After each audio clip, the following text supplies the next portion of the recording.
Alright, we're live. What's up, guys? Not live, but recording. So, it's doing Danny. You know how it be. I've been meaning to make a video for a little while. Based on what I see, a lot of people say, and on the Koi Discord and on Twitter, and even I've been in the spot like many times, so I want to make a video on it because,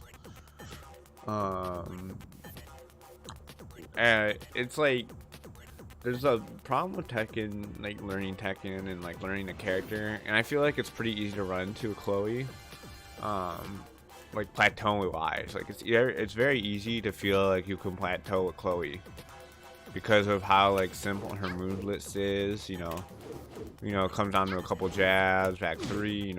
She's a very simple character, so it can be easy to feel like you could plateau easily with her. And like I've seen a lot of people in the Chloe Discord complain about certain things that aren't really complaints I'd have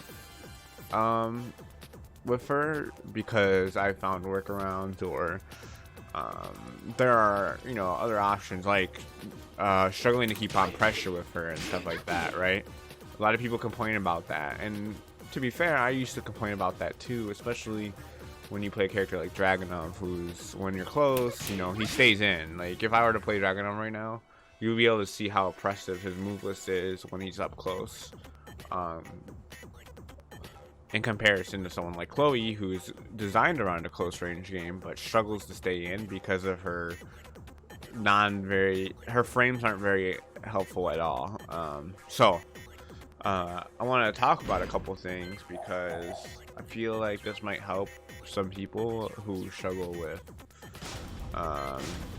finding how to apply new things. And like I've discussed this with Azure, because Azure taught me how to play the game. And like, when it comes down to like actually trying to figure out new stuff, and you got to keep an open mind. Basically, you need to like really make sure you search out all options. And when he teaches people, and like when I want to share information, I rather, instead of telling people, oh, do this, like, I could tell you to do this and a hop kick or whatever.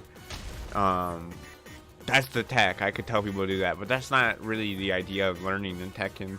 I feel like it's more as if planning an idea and then letting the player adapt it to their own play style. So for Chloe specifically, this video is gonna be about Chloe, and talk about like some frame data stuff and like some untalked about frame data stuff for Chloe, and just break it down real quick and see if I can cover a lot of ground on that. So anyways, that's a long intro, but essentially what I want to talk today specifically about is some frame data stuff, and like talking about how Chloe can be oppressive without pressing buttons. And I'm gonna watch some tournament footage, and we're gonna go over it of me playing L Train, and we're gonna discuss how you can be oppressive without pushing buttons, and how you can really play offense mentally. It's gonna be a big part of playing Chloe, especially if you're trying to play her at a good level, because as a lot of you probably know, a lot of Chloe stuff is not real. Like, a lot of it's just trying to mix your opponent almost mentally, but at the same time having a strong fundamental neutral game of side steps and pokes. That's really what it comes down to playing Chloe. So I want to discuss how you can almost play that mental game with your opponent. So I want to put on some footage real quick of me fighting L Train not last week, 2 weeks ago at our local. So 2 Mondays ago at our local, we had he was playing Lars and I was playing Chloe, and I'll only show you one set of this because I think it really conveys the point. I was able to walk away from the set saying, wow, I really did play a strong neutral that first game. I did hit like 2 Cali rolls, so I did get a little lucky. I'm not gonna lie, you do get lucky in this game, but I feel like the purpose is still served there. So let's take a look at this footage here. The first round was already played. I don't know why the footage is like that, but he already had the first round, so we'll just set it from 1-0. So the same things I want you to pay attention to in this video is how I stay close. And I feel like I'm placing down forward 1 where I think he either wants to do down back 4 or orbital. That's really annoying for him because if I place my down forward 1 at the right time, he can't, though neither of those tools will work, he'll get floated. And if I know something about L-Train, he really likes to use those tools. So if I can shut that down and force him to really play the game and like make mistakes, that's where I can get him out of his comfort zone. And that's probably the biggest thing people struggle with Chloe, is trying to open up defensive opponents, and it's really tough. So if you can analyze the moves your opponent's using, like down back 4 or orbital in large case, you can really start to work around that and get over a plateau. Oh, that was the back 1, but so let's see what we have here. Open L-Train up here. So watch how I play offense here. That's a down point 1, changing up the timing. See how I keep it simple, right? Oh, until that, of course. But still, essentially, nice. Good block. The idea is to keep it as simple as you can. I've watched Eris talk about a couple videos where he's like, Korean players are crazy. They only break it down to like 3 or 4 moves, and he's right. I mean, if you watch them ever play, like if you watch Rank 2 play Chloe, he'll be like down forward 1, while standing 1, 4, down back 3. That's it. Punish there. See how I'm just in his face? I'm not making decisions far away. This is like a common game plan of a Chloe player, and he misinputted there. So I'll take that round too. So I annoyed him to making that decision, right? I annoyed him to the point of, with all these pokes and power crushes, I kind of read him to the point where he decided to do Lars silent entry. He got frustrated with the poke game. So like I said, a lot of Chloe stuff is mental. So if you have a strong enough defense at the 0 range, you can take that and force people to make decisions. When I watch Rank 2 play, I call it almost like a banking your calorie roll. For instance, this is a concept that I like to use, because if you're not using calorie roll a lot, or you're saving it and you're really banking it up, you can really catch people off guard with it. Even people who like L-Train, who are really experienced in the matchup, he's been playing me and Azure for a year and a half, and I would argue that Azure is probably one of the best, if not the best, Chloes in America. Even though he doesn't play much anymore, he's very, very solid. So so he has this experience, he's always placing top 3 at locals, so this is something that's definitely worth discussion. An idea of banking up a calorie roll. So banking, letting your opponent get comfortable with your poke neutral, and then mixing it. So holding on to the calorie roll, because the second you mix it, that's when you have a chance to get someone who's really good at defending it. Danny there with the calculated calorie roll swing kicks on match point. So watch how I play this.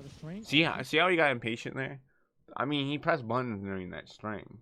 Essentially, what I've done in this set is I've annoyed him to the point where...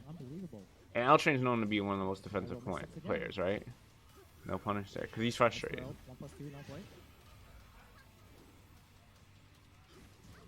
See, but look, I'm right back in his face. Good punish on the art blast.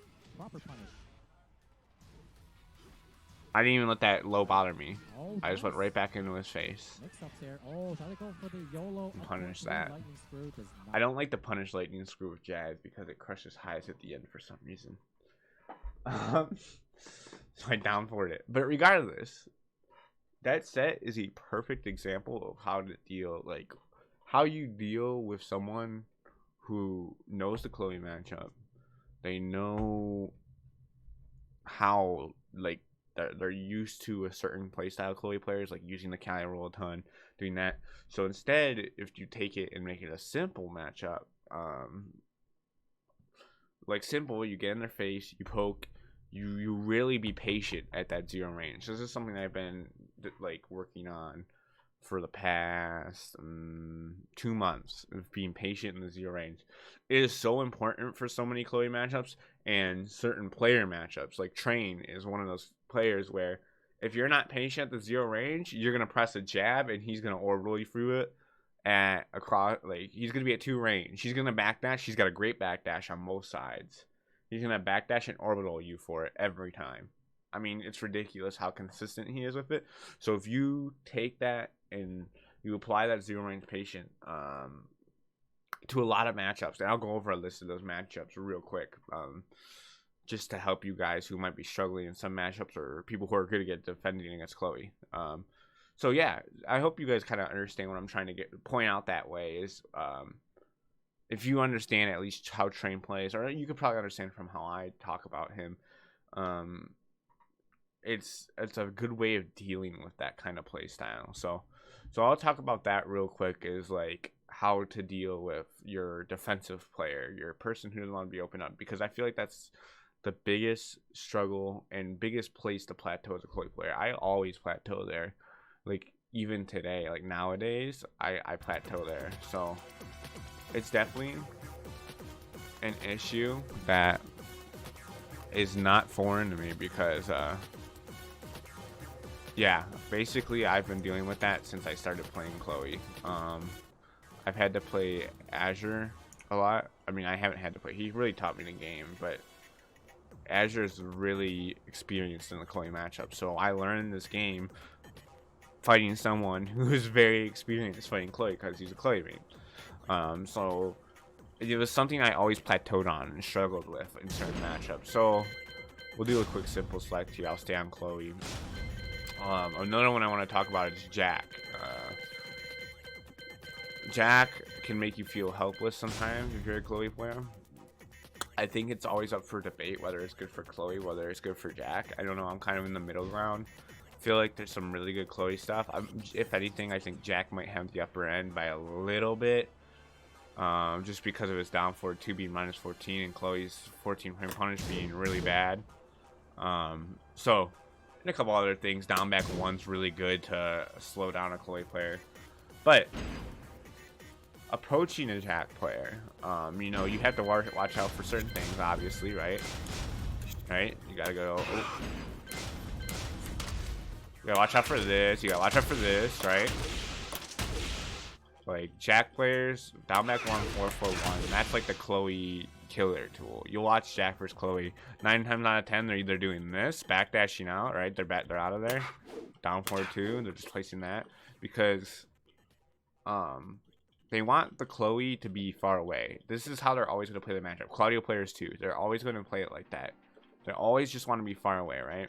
You as a Chloe player need to figure out how to get in and play that close range neutral against some of these tough matchups. Because if you force this distance the entire time, you're not going to win. I can guarantee you're not going to win.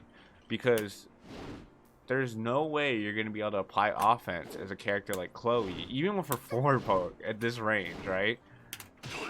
Like, 1-2 might be your best bet, down forward 1, but you got to memorize this range. Ideally, you're in this range right here, right? Because that leaves you open for this anytime you want. Down back 3. So, ideally, you're up in his face, and that leaves you also for easier steps, because, like, if he wants to do... If he wants to do that, right? That's what I wanted. Oh god.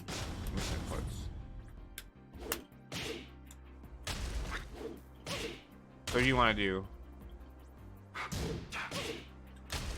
This is the problem with this though, right?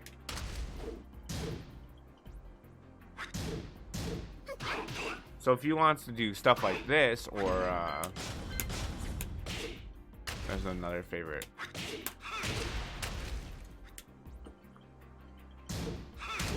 So you gotta stay close, right? So you can be ready to sidestep anything like this, right? This mix-up, basically. That's a pretty frequent one with Jack. Right? So if you stay close, you can be ready to react to anything like that. But it's tough. It takes a lot of practice, and it takes a lot of adjusting to different character matchups to get out of a plateau like that. And this is just Jack-specific stuff. I just figured I'd go over like a couple small things for Jack. This isn't a video about Jack, but this is a video about analyzing the matchup in a different way and thinking more about, instead of thinking about what buttons you're going to use at this range, thinking about who you're playing against and what buttons they like to use. Reacting to each button separately instead of saying, it's this character, they're going to do this. that will really open up your mind to like what Chloe can do in the neutral, um, and it's definitely something very interesting that this game provides as opposed to other fighting games where it really is, oh, it's this character, I gotta do this, this, and this. Tekken allows you to play it however you want. So there could be a Jack that loves throws, so anytime you get close to him, you're gonna start reading throws and launching for it. There could be a Jack that loves forward 4-1, so you're always just ready to walk left the entire set. You're doing quick steps left, quick micro steps left, so you can get any opportunity on a punish for that. So there's different things like that you really want to analyze as a Chloe player before you throw a matchup out the window. Now there are like 2 matchups that I just can't stand, and I'll agree with you with. Maybe 3, and most 4, but I would say Geese, Julia, and these 2 are iffy. King and Paul. I feel like those 2 are iffy, whether they're doable. I feel like King's definitely doable, and I think Paul's definitely doable. Paul's gonna be really tough, and I'll show you why Paul's tough, but if you guys want to in a minute, I'll do that at the end of the video so you guys can worry about what I'm talking about in the video. So the next thing I want to talk about real quick, now that we've talked about character specific stuff, and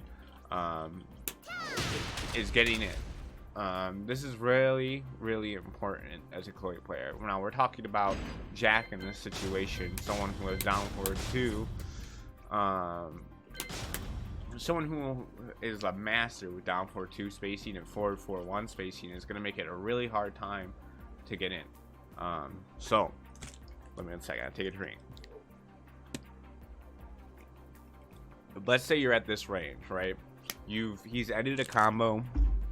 He's dropped you at this range, right? This is huge decision making time, because this is whether you get blown up by Jack again for trying to just run him, or this is where you make a smart play and let him decide what he's going to do and then try and go in. You give him a second. Now it depends though on the playstyle. If they're just rushing him carelessly, maybe you're walking him on wake up, you need to decide at this rate. And this is why learning insta while running 3 as Chloe is super important, right? This is so important. You are not, I can promise you, you are going to struggle big time if you do not know how to insta while running 3. Now it doesn't matter if you can do them really fast or not. If you can do them pretty standardly, you know, if you have pretty standard insta while running 3s, you know, like you'll be fine. They don't even need to be that fast. It's just like, even if they're out here, right? As long as you're like semi-fast with insta while running 3, you'll be fine. And the thing about insta while running 3 is that it allows you to get in relatively safe. The thing is, you need to mix up your timing with it. If you're running like this every time into a Jack, what do you think they're gonna do? Take a guess. What are they gonna do if you're running in after wake up every time like this? They're gonna start walking you. Any even moderate level player is going to start walking you here, because most people who are aware of the matchup know that this move is super walkable. So they're gonna sidewalk you and they're gonna launch you for it.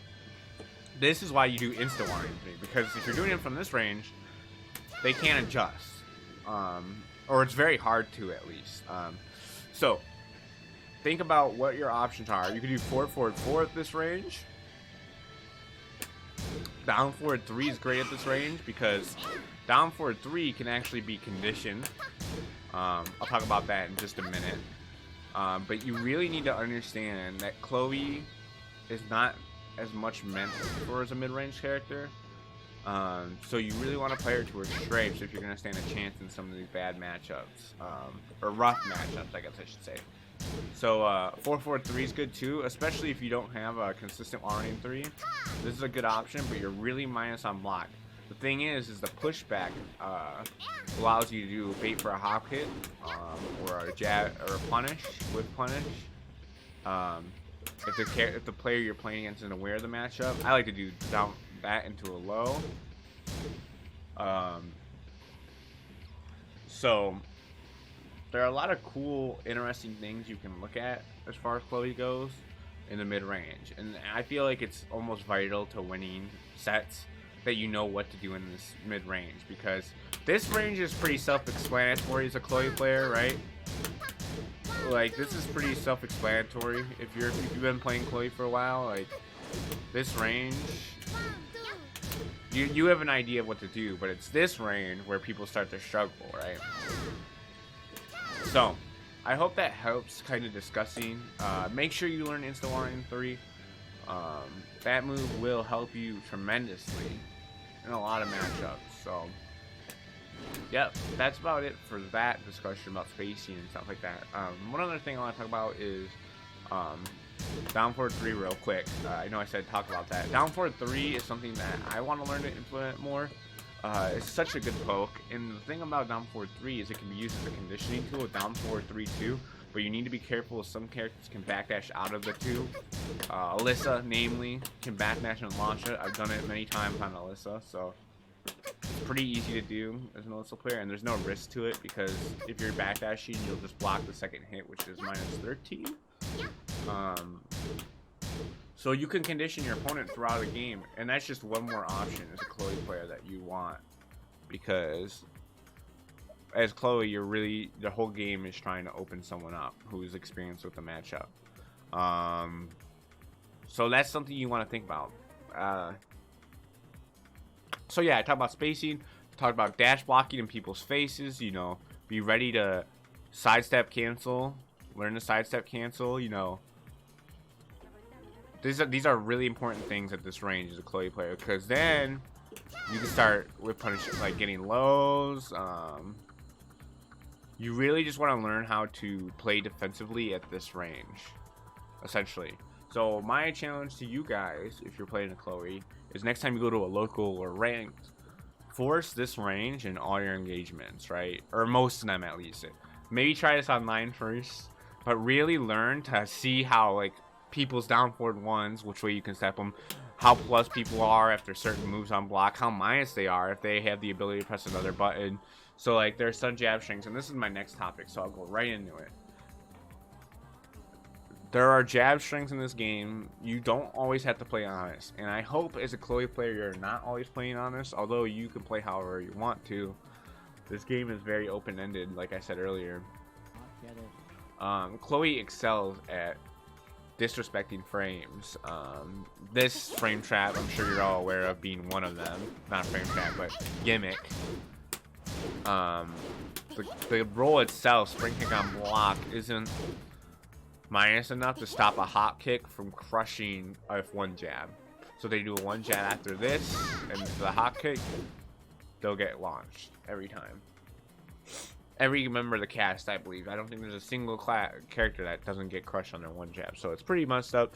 But Chloe is a character that excels at that, and that is kind of my mindset when I go into a game. I was talking with my friend Black Havoc the other day, and I was thinking about it. I'm like, no wonder people are annoyed to fight me, because it's annoying to fight someone who you know knows how to, like, you know, they play the standard neutral, down back 3, back 1+2, you know, all these moves that are very good for Chloe.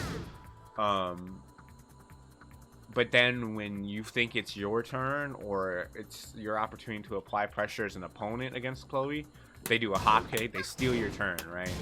Like Tekken, playing Chloe as Tekken, she's like one of the she's one of the best Tekken thieves in the game. She is a thief with this, especially with this hop kick. It's stupid. It's stupid. She really is a thief though. Down back 4 is a really good thievery move. She will steal turns, and if you learn to really recognize what your opponent wants, because after you start being able to analyze that stuff, you will be able to tell what they want, and you'll be able to learn the proper response. And that's why I want you to play at the 0 range, because that way you'll learn how to block and be ready for what your opponent wants. And then when the time comes, you can do sidestep down 4-2 or sidestep hop kick to really benefit off of your opponent's mistake. And that's where Chloe's strengths are. So you really want to start thinking about that more rather than how you're going to hit your next Cali roll, because that next Cali roll isn't going to get you too far as like playing at trying to get to the highest level if that's what your goal is. Because You guys probably watched me play Color Course. She blows everything up, right? If I could go back and play that, I would definitely try and stay closer. And the rounds I did best in were the rounds I stayed in her face. So that is definitely something that you want to keep in your mind when you're playing Chloe. Alright, the last thing I want to talk about, as far as like plateauing in Chloe and like giving new ideas to learn this game with, is some frame data stuff. So we're gonna be nerds real quick, and we're gonna look at some Chloe frame data. This might be common knowledge to an extent, because a lot of people are aware of frame data. If they main a character, they really do keep that in mind when they're playing a character. But there's some stuff that you want to discuss, and this, like I said, this might be common knowledge. So let's talk about like some of her jab strings, or let's say 1 2 1 plus 2, for example. Ends and highs, you know that. 10 frame startup, of course. This is the important stuff right here. This is something that if you're playing Tekken in general, you could spend hours learning what each person's jabs or favorite moves are on block, and that's actually really important to getting advanced in the game. So because that way you can learn, if I think you need 5 frames really to do an efficient step. So if something's like less, like -2, I could definitely step after that. Like if I want to do 1 2 1 plus 2 and he wanted to 1 jab, I could totally step it. I could totally have time to step it, right? So this is something you want to start thinking about. I know it seems like such a common concept in a way, but oh shoot, you guys can't see my screen. Regardless, you get the idea. This seems like such a common thing, but block frames are so important to understand as a Chloe player, because a lot of Chloe like launches and stuff like that come from understanding when your opponent has their turn, but when you're able to do something about their turn and steal that turn, or use their turn as a mix-up against them because they're scared that you might have a hop kick, or you might have a launcher, you might have a sidestep. So like you're -2, or even 1 2 2 where you're -4. That's enough frames. Like, let me show you. Right? So -2, right? 1 2 2, -2. Or no, -4, sorry. Not -2. So -4 leaves you in crouching in season 2. That gives you enough frames to sidestep left and block against anything. I don't know how I could recreate this.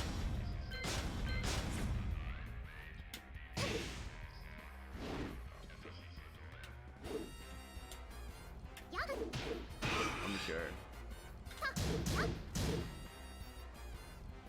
Doesn't work.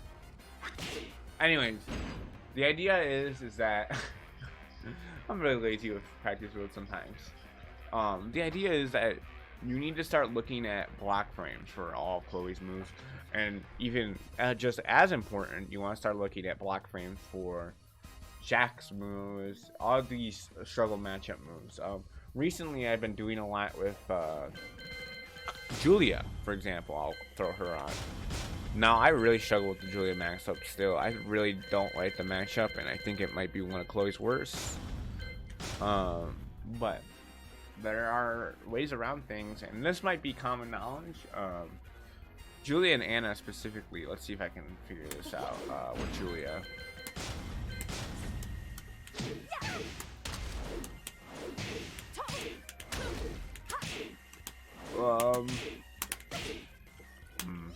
Let me figure out the inputs real quick. Move list.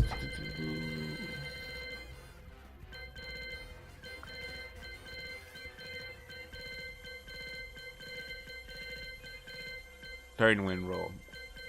Alright, wind roll is 3 plus 4. So essentially,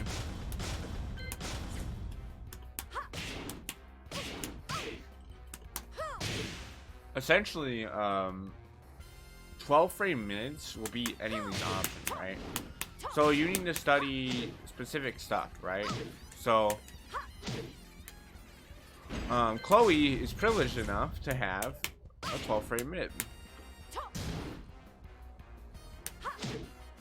That will be any of these options on reaction.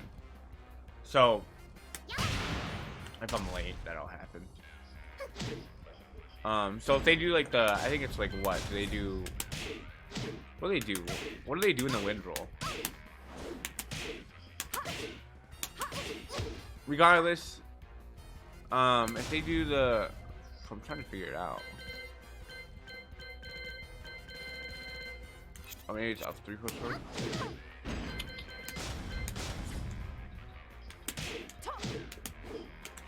I don't know Julia's stuff well enough. Regardless, the idea is that you can study frame data stuff, and it will open up the keys to a lot of the game. So understanding, Anna has a similar situation where she has CJM, and it's not real if she goes into the hop kick, because that supposedly plus unlocked like jump kicks she does, and she goes into CJM off of her knee raise. That's not real. None of that's real until they use the 11 frame option, which is the high. So you could force them to use the smaller stuff because you have a 12 frame mid. So it's really interesting stuff in application of frame data that you really should start, if you're having issues with the character or a matchup, you should start breaking it down and looking down the list. And there are a couple videos character specific that would really help for that. And work with tools like not a magic 4. It's not a magic 4. 12 frame mid 4, down forward 1. Like I was talking about earlier about how I was pressing L trains neutral options because he kept wanting to use down back forward with Lars. Well, if we go back to Lars real quick, let me show you something about that. If we go back to Lars really quick, we can see something. This is really important. So let's say I put Lars at, repeat actually going on. Let's say I put him at +1 and then do down back forward, right? Whoops. See what happens here? Now, to a lot of people, this might be common math, right? Yeah, my down forward 1 is gonna beat down back 4. Down back 4 is not too fast, right? So even if you wanted to down back 4 there, it's not gonna work, right? This is why understanding frame data stuff and how fast moves come out is so important when you're playing Chloe, and then learning to apply that when you're in someone's face, because you don't want to learn, this is a discussion I had with Train, you don't want to learn how to deal with people's tools from out here. If your character is really strong up here, you're not going to learn anything. Don't lab dealing with a character out here. Don't lab, it's not worth it. Unless you're just trying to learn, like, do basic whip punish or sidewalking stuff. Learn how to deal with a character up here. You're a Chloe player, 9 times out of 10 you're playing neutral, you're going to be in their face. It's just how it works out. You don't have the tools to be out here, right? You don't have the ability to be out here. So yeah, that really is kind of what I wanted to talk about. A lot of specific stuff. So just to break it down, study frame data, study spacings using examples that I use, like forward 4, insta-warning 3, and really learn to defend at the 0 range. That really, when I started to learn how to do that, that's when my whole game plan just clicked. Like, that's when I started to learn that I don't need to take the risks. I can let my opponent do something at 0 range, and then I can be there ready to retaliate, because that's where all my tools are useful. So stuff like that is stuff that I just wanted to highlight, because I know a lot of people are talking about how they have issues with certain matchups, and I talk about it a lot on Twitter, but there are things that I wanted to kind of show off, and I know some of them might be basic, but it's just really important things that really help me in a lot of matchups, especially like the King matchup, and the Paul matchup's tough too, because especially because of Devilman, Deathfish 50-50. Now that's a matchup I might play a little bit further than I would play the Lars one, but still, learning to do that is part of learning your character. You need to know the spacing for each matchup, or ideal spacing for what tools they're using. So just something to think about. And like I was talking about Azure, he likes the idea of trying to plant an idea for other people. So I hope this kind of gives you guys like a new ideas, or something to think about discussion wise of how to really take the gameplay to the next level and start thinking of new things for your character, because Chloe on the base level is very simple and not so great, but then you can break it down and make Tekken more of a mental game, and that's where you're going to find most of your reward with her. So that's all I really have for today. Thank you guys so much for watching. As always, check me out on Twitter at DoomDannyTV, Twitch, twitch.tv/DoomDanny. I appreciate all the support you guys have given me. I hope to make more videos in the future. I know this one's I've been thinking about for a while, because I saw a lot of discussion in the Chloe Discord about stuff that kind of have pretty standard solutions or thought processes, but I wanted to like cover it in an end-all be-all video. So I think I'm just make this video about plateauing and talking about how to get out of that. So thank you guys for watching, and I hope it's helped. Bye.